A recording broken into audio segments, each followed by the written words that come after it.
Iron man 4 बन सकती है। हाँ, तुमने सही सुना। तो अभी हाल ही में रूमर सर्कुलेट हो रहे हैं कि जो आर्मर वॉर्स का प्रोजेक्ट था उससे रीशेप किया जाएगा एज आयरन मैन की मूवी। तो 2020 में सबसे पहले आर्मर वॉर्स को अनाउंस किया गया था एज अ सीरीज जो डिज्नी प्लस पर आती, पर फिर इसे एज अ मूवी बताया गया 2022 में, जिसमें लीड रोल में वॉर मशीन होने वाला था जो टोनी की डेथ के बाद की प्रॉब्लम से डील करता हुआ दिखाई देता कि कैसे टोनी की टेक्नोलॉजी गलत हाथों में जा रही है और भी बहुत कुछ। पर फिर इस प्रोजेक्ट को साइड में कर दिया गया और जब ये रूमर इतने टाइम से आ ही रहे हैं कि आफ्टर सीक्रेट वॉर्स एमसीयू को सॉफ्ट रिबूट दिया जाएगा जहां पर म्यूटेंट सागा मेन होगी और उसमें प्रीवियस एमसीयू के कैरेक्टर्स भी होंगे विद न्यू फेसेस। तो इसमें इस आर्मर वॉर्स के प्रोजेक्ट को रीशेप करके एक नई आयरन मैन की मूवी की तरह लाया जाएगा और इसमें न्यू यंग टोनी स्टार्क हमें देखने को मिल सकता है। अब बिना आरडीजे के टोनी स्टार्क को इमेजिन करना इम्पॉसिबल है, पर देखते हैं फ्यूचर में क्या देखने को मिलता है और क्या पता अभी आने वाले कॉमिक कॉन में सीक्रेट वॉर्स के बाद का भी प्लान हमारे सामने लाया जाए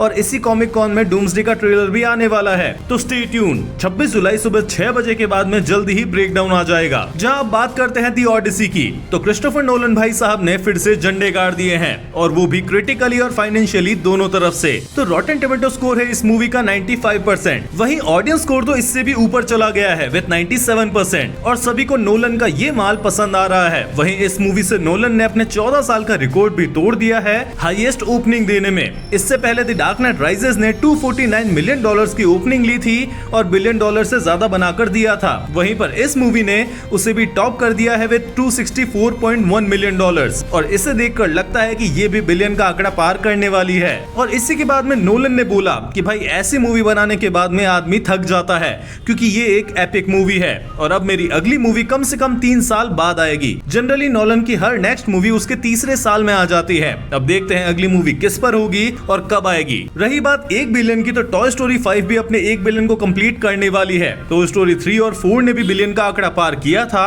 और अब इस फ्रेंचाइज की ये 5th मूवी भी यही काम करने वाली है, जो कोई सरप्राइज होने की बात नहीं है। सरप्राइज होने की बात है डिज्नी की ही लाइव एक्शन मोआना मूवी पर, जो काफी बुरी फ्लॉप साबित होने वाली है। उसका अभी 150 मिलियन भी कंप्लीट नहीं हुआ है और जिस स्पीड से ये जा रही है 200 या फिर 250 तक तो मैक्स जाएगी। लगता है बेचारे द रॉक भाई के दिन खराब चल रहे हैं। इसके साथ ही मार्वल अब जोरों शोरों से एवेंजर्स सीक्रेट वॉर्स के बाद आने वाली एक्समैन की टीम अप मूवी पर काम कर रहा है। इसके साथ ही इससे रिलेटेड मेजर 3 कास्टिंग रूमर्स सामने आई है जो काफी एक्यूरेट हो सकती है, जहां पर मैग्नेटो के रोल में हमें देख सकते हैं एडम ड्राइवर। इससे पहले इस बंदे को तुमने स्टार वॉर्स जैसी बड़ी फ्रेंचाइज में देखा है एज काइलो रेन। यही एडम ड्राइवर को लेकर एक रूमर ये भी सामने आया है कि ये मूवी में एज विलियम स्ट्राइकर हमें दिख सकता है। अब ये काफी अलग अलग रूमर्स हैं, तो यकीन किस पर किया जाए ये तो बाद में ही पता चलेगा। और चार्ल्स ज़ेवियर के रोल में हमें दिख सकते हैं बिल स्कार्सगार्ड और इस बंदे को कौन नहीं जानता, जॉन विक में देखा है, ये बंदा खुद पेनीवाइज है और नॉस्फेरातु में भी देखा है और भी काफी सारी मूवीज में। और एट लास्ट साइक्लोप्स के रोल में हो सकते हैं कूपर हॉफमैन, जिन्होंने अभी तक बहुत बड़े मेजर रोल्स तो नहीं किए हैं, पर ये अभी हाल ही में द लॉन्ग वॉक में दिखे थे। वहीं साइक्लोप्स से इस मूवी का मेन लीड होने वाला है, जैसा एनिमेटेड शोज और कॉमिक्स में होता है।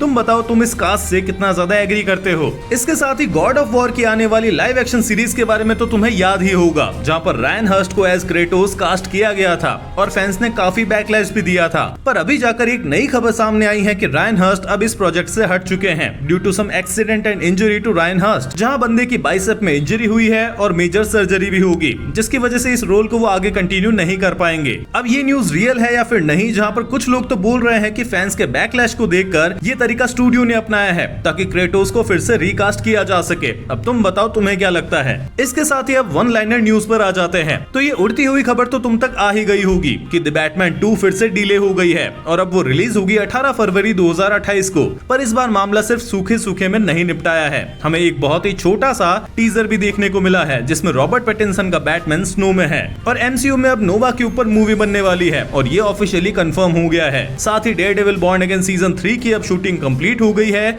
और एक रूमर के अकॉर्डिंग इसमें हमें मून नाइट भी देखने को मिल सकता है। और एवेंजर्स एंड गेम जो री रिलीज हो रही है एवेंजर्स एंड गेम एनकोर के नाम से, उसमें 7 मिनट की एक्स्ट्रा फुटेज हमें दिखाई जाएगी। मतलब इसका रन टाइम होने वाला है 3 घंटे 8 मिनट का, जिसमें एंड गेम और डूम्सडे के बीच का कनेक्शन दिखाया जाएगा और काफी सारे एडिशनल सीन्स भी दिखाए जाएंगे। तो ये थे अभी हाल ही के अपडेट्स। वीडियो पसंद आए तो लाइक करो, ज्यादा पसंद आए तो एक दोस्त के साथ में शेयर करो, सब्सक्राइब करो ऐसे ही अपडेटेड रहने के लिए। मिलते हैं नेक्स्ट अपडेट बूम के एपिसोड में, तब तक के लिए बाय।